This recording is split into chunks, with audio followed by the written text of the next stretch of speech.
Hello everyone, welcome back to another quick tutorial. In this video, we will see how to check for subscriptions on iPhone. So, let's dive into it. On your iOS device, tap on the Settings icon to open the Settings app.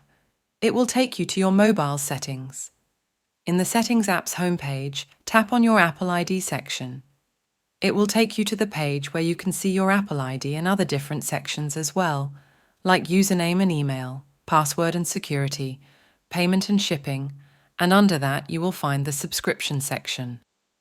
Tap on the subscription section. Here, you'll see a list of all your active and expired subscriptions.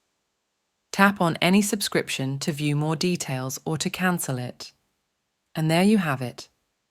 It's important to review your subscriptions regularly to make sure you're only paying for what you need. With this method, you can check iPhone subscriptions.